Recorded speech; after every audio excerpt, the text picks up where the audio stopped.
بسم الله الرحمن الرحیم. الحمد لله رب العالمین والعاقبة للمتقین والصلاة والسلام على اشرف الانبیاء والسید المرسلین سیدنا محمد وعلى آله وصحابته اجمعین.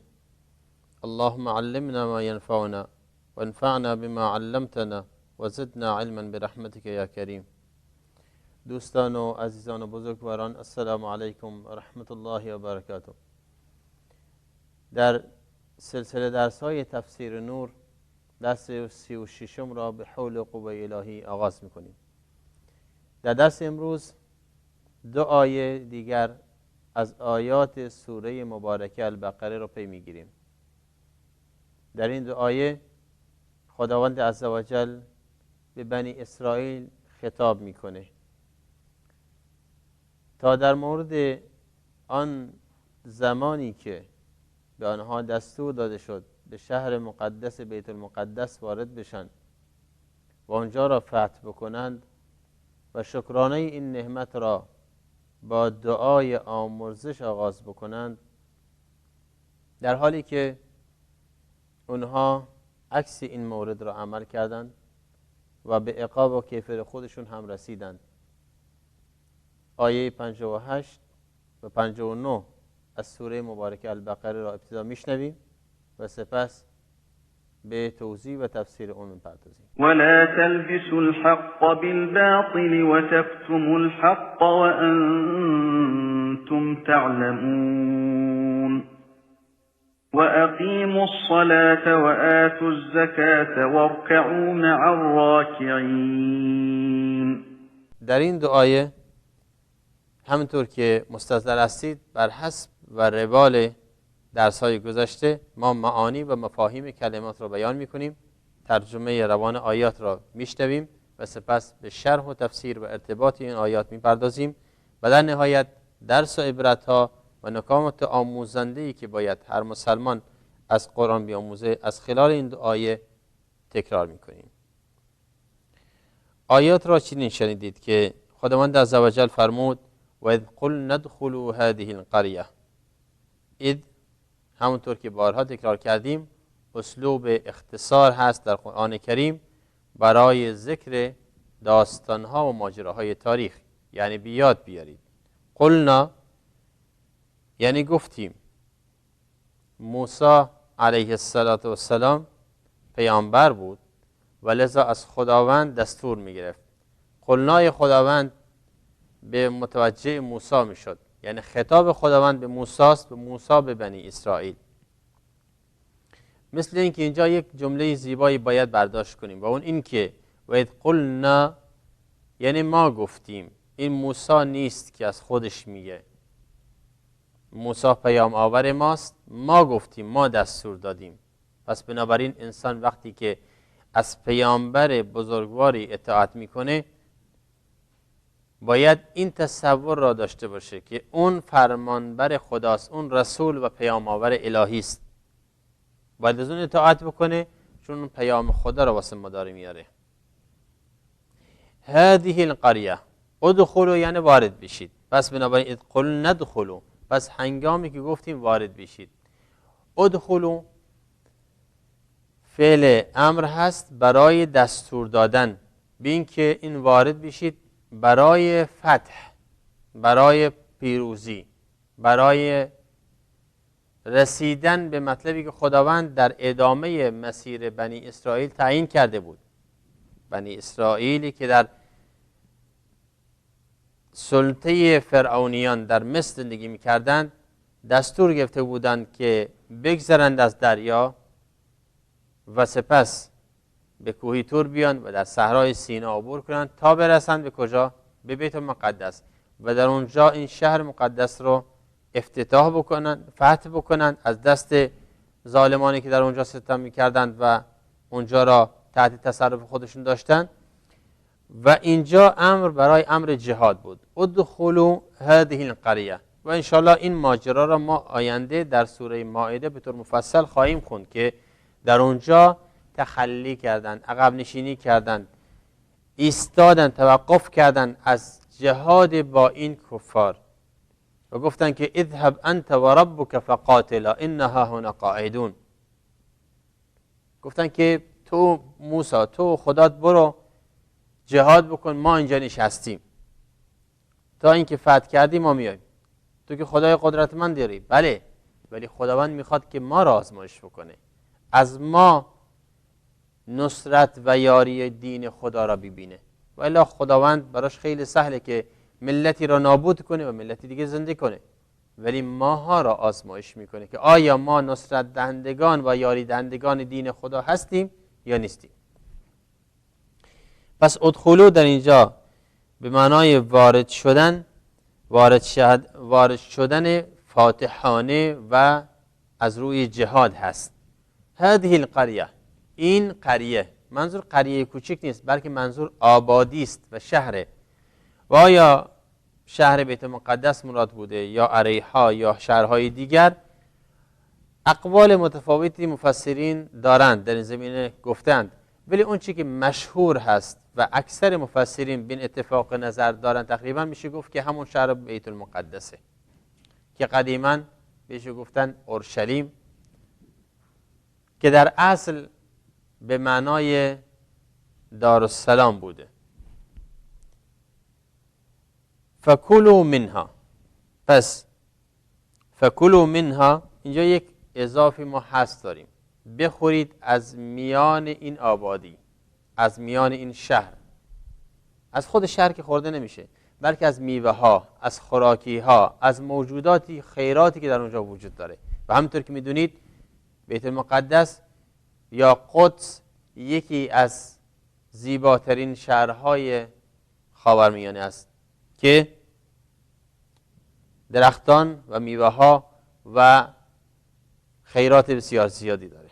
بارکنا حوله لنوریه من آیاتنا، در سوره بنی اسرائیل اون رو میخونیم ان شاءالله که سبحان الذي اسرى بعبده ليلا من المسجد الحرام الى المسجد الاقصى الذي بارکنا حوله، آن مسجد اقصایی که برکت انداختیم در حوله و شان، یعنی شهر مقدس و در ضمن شهر چیه؟ پر خیر و برکتیه. وارد بشید این شهر. پس کل هذه القریه، گفتیم که شهر بیت المقدس یا شهر قدس مراد هست نزد غالب مفسرین. فکلوا منها یعنی از این آبادی، از خیراتش، از میوه‌هاش، از خوراکی‌هاش هر چی خواستید بخورید. حیث شئتم، حیث شئتم یعنی هر آنچه خواستید، گوارا و فراوان، هر چی دیدید بخورید. وادخلوا الباب رغدا، و اصل رغد یعنی چی؟ یعنی هم فراوان میده هم معنای گوارا میده، یعنی با اشتها با گوارایتان باد و فراوان و وافر هر چی خواستید بخورید و استفاده کنید. محدودیتی در این خیرات برای شما وجود نداره. وادخلوا الباب سجدا، اینا امر دوم برای ورود هست، ولی این امر برای تاکید حالت هست، یعنی در حالتی وارد بشید که شما سجده کنان هستید. خب اینجا ادخلوا الباب سجدا یعنی از دروازه شهر. باب که در اینجا گفته منظور دروازه خاصی نیست، بلکه از جهتی که دروازه شهر که وارد میشید سجده کنان وارد بشید. گفته شده که آیا اختلاف نظر بین مفسرین هست، یعنی بر توجیه مسئله، که آیا واقعا عیناً همون سجده به خاک افتادن مطلوب هست به عنوان سجده شکر؟ خب این میشه گفت، یا اینکه به صورت سجده کنان وارد بشن که این معقول نیست، چون کسی در حال سجده نمیتونه پیشرفت کنه و چقدر میتونه بره. پس بنابراین معنای معنوی اون مراد هست و اون تواضع قلبه، یعنی متواضعانه در حالی که شما پیروزمند و فاتحانه وارد شهر میشید متواضع باشید. وادخلوا الباب سجدا. و میتونه هر دوی این باشه. یعنی چی؟ یعنی این که در دروازه شهر سجده شکر به جا بیارید و دعای مغفرت کنید همونطور که در بعدش میاد و قولوا حطه، و ادامه این استمرار برای فتح شهر، فتح انسانهای طغیانگر و ویرانگر نباشه.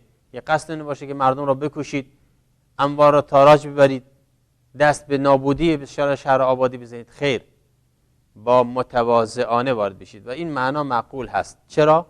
چون بنی اسرائیل مظلوم ستم دیده که حالا هم در اوج آزادی و افتخار اومده میخواد وارد شهر بشه، احتمال داره به قصد انتقام هم که شده و با اون غرور و تکبری که از اونها دیده میشه دست به که انتقام ناجوری بزنه، شهر را ویران کنه، انبار را به تاراج و دزدی ببره و طغیان بکند. و اینجاست که خداوند بهشون دستور میده که چی؟ وادخلوا الباب سجدا. یعنی چی؟ یعنی شما فاتحانه وارد میشید، یادتون باشه هرچی میخواد بخورید اشکال نداره، ولی متواضع باشید، حق بندگان خدا را رعایت کنید و تواضع و فروتنی را حفظ نمایید. كتاب الله كتاب الله كتاب الله. و قولوا حطه، یعنی چی؟ و بگویید در حالی که وارد شهر میشید بگویید حطه. اصل حطه یعنی چی؟ یعنی حط عنا، مختصر یک جمله دیگه است، جمله دعایی است. همطور که میگیم مثلا به معنای چی؟ به معنای غفران. وقتی میگیم غفران یعنی چی؟ یعنی بارالله غفرانک، یعنی چی؟ یعنی ما را بیامرز، عفوت را میطلبیم، بخششت را میطلبیم. وقتی غفرانک، اینجا هم حطه معنای بارالله گناهان ما را ببخش. حط یعنی چی؟ یعنی بگذار، ببخش، درگذر. چی را؟ گناهان ما. اون مراحلی که برای بنی اسرائیل تا به اینجا برای فتح قدس گذشت، خداوند به اونها یاد میده که حالا که اومدید پیروزمند وارد میشید، منت رو سرتون گذاشتین، دوباره پیروزمندانه اومدید وارد شهر دارید میشید، چیکار کنید؟ دعای مغفرت بخونید. ولی آیا این کار کردن؟ این در شرح تفسیر بیان خواهیم کرد. نغفر لكم خطاياكم قولوا حطه، بگویید حطه یعنی بیامرز پروردگارا گناهان ما تا اینکه ببخشیم و بیامرزیم شما را، یعنی برایتان اون گناهان را ببخشیم. نغفر لكم خطاياكم و سنزید المحسنین، سپس فرمود و سپس ما زیادی خواهیم داد، زیادی میبخشیم عطا و فضل بیکران خودمون را به کی؟ به محسنین یعنی نیکوکاران. این چه ربطی داره به نیکوکار؟ انسانی که مجاهد باشه، در راه خدا حرکت بکند و از خیرات خداوند حرکت کنه و متواضع باشه در این زمینه، یعنی زمانی که انسان تائب برمیگرده، دست به توبه برمیدارد، مثل این که داره چیکار میکنه؟ هم داره به خودش احسان میکنه، گناهان خودش رو داره چیکار میکنه؟ پاک میکنه، و هم داره با این خوبیش داره راه خدا را طی میکنه، داره با خوبی برخورد میکنه با خداوند، خودش را، عذرش را به درگاه خداوند تقدیم میکنه و این انسان نیکی است. خداوند در ادامه آیات فرمود فبدل الذين ظلموا قولا غیر الذي قیل لهم. پس اینها اومدن عوض کردن، تغییر دادن، تبدیل کردن. همون بدله یعنی تبدیل کردن کسانی که ظلم کردند، بر خودشون ستم کردند، قولا غیر الذی قیل لهم. منظور از کسانی ظلم کردن یعنی چی؟ کسانی که دست از جهاد کشیدن و حالا وقتی که میخوادن وارد شهر بشن هم چی؟ اون سخنی که بهشون گفته شده بود، گفته شده بگید حطه، اومدن عوض کردن به غیر از اون، غیر الذی قیل لهم، غیر از اون چیزی که بهشون گفته شده بود. فانزلنا علی الذین ظلموا. پس چی گفتن؟ در شرح خواهیم خوند. فانزلنا علی الذین ظلموا، پس نازل کردیم، فرود آوردیم بر سر اینها، بر اینهایی که ظلم کردن، رجزن. و چرا دوباره علی الذین ظلموا تکرار شد در حالی که اول آیه اومده فبدل الذین ظلموا قولا غیر الذی قیل لهم؟ میتونست بگه فانزلنا علیهم، میتونست بگه که ما بر اونها نازل کردیم، ولی اومد دوباره علی الذین ظلموا را تکرار کرد به خاطر اینکه میخواد گناه به اصطلاح تغییر و تبدیل اونها را علم بکنه. میگه اینها ستم کردن و در اثر ستم به خودشون مرتکب عذابی شدن. و رجز، همونطور که ابن عباس رضی الله تعالی عنهما در میفرماید، مفسر مشهور صحابه، میفرماید هر جا رجز در قرآن هست معناش چیه؟ عذابه. رجزا من السما، عذابی از آسمان. میخواد بگه که عذاب و بلا قابل چی؟ قابل رد نیست. چون ممکنه بلاهای زمینی ممکنه انسان فرار کنه ازش، اما بلای آسمانی جای فراری براش نیست. میخواد بگه که این بلا از جانب خدا میاد، پس عذابش سخته. بما کانوا یکسبون، با اینجا سببی است، یعنی این عذاب به سبب چی بود؟ آن کاری بود که شما انجام میدادید و اون فسقتون بوده. یفسقون و اصل فسقم گفته شده چیه؟ خروج و میل از طاعته. هرچی کجروی درش باشه فسق بهش میگن. حالا ممکنه فسق یه زمانی یه حرف نازیبا باشد، یه کار نازیبا باشه، یا حتی قتل و جنایت و جریمه و شرک اینها باشه. به همه اینا اطلاق میشه. پس بنابراین فسق یعنی میلان و انحراف از چی؟ میل و انحراف از راه حق و ثواب.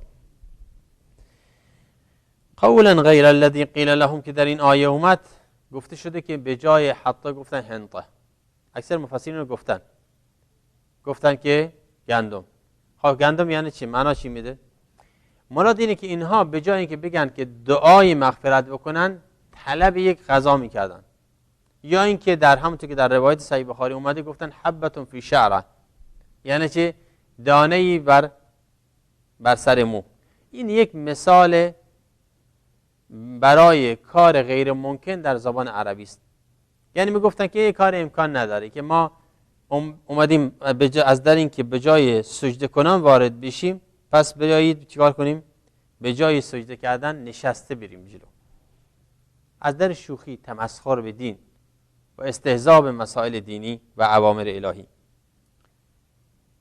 این آیات را بخواید به هم دیگه ربط بدیم، میتونیم بفهمیم که قبل از اینکه آیات را بدیم، این دو آیه را ابتدا با هم دیگه ترجمهش میکنیم. خداوند عزوجل فرمود بیاد آورید ای بنی اسرائیل، هنگامی که گفتیم، خدا میفرماید هنگامی که ما گفتیم به این شهر وارد شوید. اسم شهر را نیاورده، ولی اکثر مفسرین گفتن که قدسه. به این شهر وارد شوید و از آن چه خواستید در آنجا گوارا و وافر بخورید و سجده کنان و متواضعانه از در شهر، از دروازه شهر وارد شوید و بگویید آمرزش، یعنی بارالله بیامرز تا از گناهانتان درگذریم و ما به نیکوکاران بیشتر میبخشیم و بیشتر عطا میکنیم. آیه 59 فرمود پس کسانی که ستم کردند سخنی را که به آنان گفته شده بود تغییر دادند، تبدیل کردند، پس عذاب و بلای سخت را از آسمان بر سرشان فرستادیم به علت آنچه که از فسق و سرپیچی مرتکب می شدند. اگر بخوایم شرح و تفسیری بر این دو آیه داشته باشیم، بنابر اون مفاهیمی که مطرح شد و با این ترجمه میتونیم بگیم که در این آیات باز هم تذکر بنی اسرائیل هست به زمانی که به دروازه ورودی شهر بیت المقدس قرار گرفتن و دستور جهاد و مبارزه برای فتح این شهر صادر شد. ولی در اون زمان موسی دیگه نبود. اون زمان چی بود؟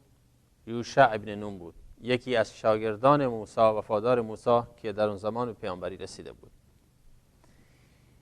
وقتی این دستور براشون صادر کرد که خداوند دستور میده که باید فاتحانه وارد بشید، اولا عقب نشینی کردن. ثانیاً وقتی وارد شدن، اونها به جای این که متواضعانه امر خدا را بپذیرند، سجده کنند، سجده شکر بکنند و دعای مغفرت بکنند، اومدن نشسته رفتن.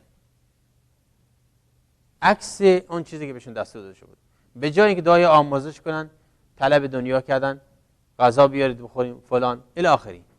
و بنابراین این نوع شوخی ها و مسخره ها به جای قدردانی از این نعمت بزرگ، نشانه کفر و عناد و کجروی های عقیدتی است که در قلب اینها رسوخ پیدا کرده. لذا خداوند عزوجل اونها را به کیفر و عقاب سخت خودش باز دچار کرد. چنانچه مفسرین گفتند این عذاب سخت بیماری طاعونی بود که بر سر اینا اومد و افراد بسیار زیادی در اون بیماری کشته شدند. گفته شده طاعون یکی از بیماری های فراگیری است که وقتی نازل بشه هیچ کس جان سالم پیدا نمیکنه. ولذا سنت بر اینه که اون چیزی که روش اسلامی و دستورات پیامبر اکرم صلی الله علیه و سلم اینه که اگر کسی شنید سرزمینی طاعون نازل شده و همه مبتلا به طاعونن، کسی وارد نشه، و اگر وارد هست در اونجا هست چون ویروس طاعون درشه، از اونجا دیگه بیرون نیاد تا کسان دیگر رو مبتلا نکنه. امام ابن جریر طبری رحمت الله علیه از ابن عباس رضی الله تعالی عنهما نقل میکنه، میفرمایند که در این آیه یکی از درهای بیت المقدس به نام باب حطه نامیده میشه. یکی از دروازه های شهر بیت المقدس به نام باب حطه نامیده میشه که هنوزم به اون نامگذاری شده.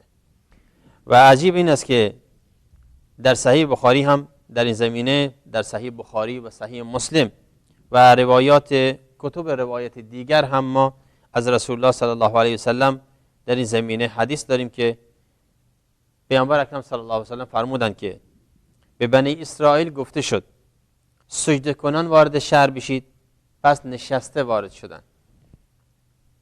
و بهشون گفته شد که بگید حطه، پس اونا آمدن کشان کشان، یعنی در حال نشسته بودند راه رفتن و جمله را تغییر دادن و گفتن حبتون فی شعره، یعنی کنید نه ظاهر عمل را پذیرفتن نه ظاهر دعا را، هر دو را عوض کردن و باز شوخی گرفتن و مسخره کردن. اگر ما دقیقاً منصفانه قضاوت کنیم این موقعیت رو با موقعیت اصحاب رسول اکرم صلی الله علیه و سلم، زمانی که دستور جهاد صادر می شد، نه تنها خودشون آماده بودند بلکه سواری هاشون، اموالشون، داراییشون، سلاح و مهماتشون را آماده و مجهز می‌کردند برای جهاد و غزو در راه خدا. و حتی اون فقیر و مستمندی که توانایی خروج با پیامبر نداشت، از حسرت و ندامتی که نادار هست و نمیتونه با مجاهدان باشد ناراحت میشد، اشک میریخت و احساس ندامت میکرد و احساس تقصیر و گناه میکرد. اینها را چگونه میشه با یاران موسی و یوشع بن نون مقایسه کرد؟ با بنی اسرائیلی که فاتحانه بهشون دستور داده میشه که وارد بشید فقط سجده شکر کنید، وارد بشید از خیرات بیت المقدس بخورید، وارد بشید ولی متواضع باشید. با اینهایی که دارن در عهد رسول الله صلی الله علیه وسلم زیر شکنجه های شدید و تحت فشارهای اقتصادی شدید از خود مایه میذارن تا اینکه مردم مسلمان بشن، قابل مقایسه نیست. اینجاست که سر بقای دین اسلام رو باید کشف کرد اینجا. و در تاریخ آمده است که وقتی رسول اکرم صلی الله علیه و سلم شهر مقدس مکه را فتح کردند در 27 رمضان سال 8 هجری، از شدت تواضع گردن مبارکش اینقدر خم کرده بود که به جلو اسب نگاه میکرد، پایین افتاده بود یک دم، و در حالی که ذکر و تسبیح میگفت وارد مسجد الحرام شد. و همین که فتح مکه تمام شد فوراً غسل سنتی به جا آورد و به نماز استاد و 8 رکعت نماز ضحی خوند و عده زیادی از فقهای اسلامی اون را نماز فتح نامیدند، یعنی نماز شکر برای فتح و پیروزی شهر مکه. به همین خاطر عمرو بن العاص رضی الله تعالی عنه، صحابی مشهور، یا معذرت میخوام سعد بن ابی وقاص، یکی از عشره مبشره، یکی از 10 صحابی که پیامبر صلی الله علیه و سلم اونها را مژده بهشت داد در حالی که زنده بودند، سعد بن ابی وقاص رضی الله تعالی عنه و پسر عمه پیامبر صلی الله علیه و سلم، ایشون وقتی که مدائن را فتح کرد وارد قصر کسرا شد، در اونجا نماز فتح برگزار کرد و این سنت اسلامی است و برای شکرانه ادا کردن این نصرت و پیروزی است. چون انسان هر چی باشد نباید به قدرت خودش غره بشه، نباید مغرور و متکبر باشد، نباید به خودش ببالد و بنازد، به خاطر که اون که توفیق میدهد خداونده. اگر بنی اسرائیل خودش را کمی به عقب برمیگردوند و نگاه میکرد، میدید که یک ملت مظلوم مقهور بوده که بیگاری فرعونیان را به گردن پذیرفته بوده، به دوش پذیرفته بوده و سراپا تسلیم و سراپا ذلت و خواری. موسی علیه السلام اون را نجات داد به فضل خداوند و با بزرگترین قدرت، یا بلکه ابد قدرت زمانه در گلاویز شدن. خداوند معجزه‌آسا اونها را نجات داد و اینها را خرق کرد و نابود کرد و هلاک کرد. حالا اومدن در یک شهر و آبادی مقدسی که خداوند به اونها میگه حالا جهاد کنید وارد بشید، حالا با این همه ناز و نعمت ها وارد بشید، ولی دیدیم که در اونجا وارد نشدن، بلکه با شوخی و مسخره. این واقعا نشانه طینت بد و عناد و لجاجتی است که بنی اسرائیل بر اون بزرگ شده و پا گرفته. آن حال یهود بود که شنیدید و دیدید که چگونه در مراحل مختلف با پیامبرشون عناد و لجاجت کردند و دستورات خدا را به شوخی و مسخره گرفتند، حالا که اصحاب و یاران پیامبر صلی الله علیه و سلم منتظر کوچکترین حرف بود و امر و دستور بود که از زبان مبارک پیامبر صلی الله علیه و سلم بیرون بیاد. نه تنها یک نفر بلکه دهها و صدها صحابی اطراف پیامبر گرفته بودند و اون را حفظ می‌کردند، به خاطر می‌سپردند و به دیگران منتقل می‌کردند. حضرت عمر بن فاروق، عمر بن خطاب، فاروق امت اسلامی رضی الله تعالی عنه، می‌فرماید که به خاطر کار و مشغله‌های دنیا همیشه با پیامبر نبودم، ولی من و برادر همسایه‌ام، برادر دینش که همسایه‌اش بود، نوبت گذاری کرده بودیم. یک روز من سر کارم حاضر می‌شدم، اون میرفت در خدمت رسول الله بود، یه روز من میرفتم خدمت رسول الله و اون میرفت سر کارش.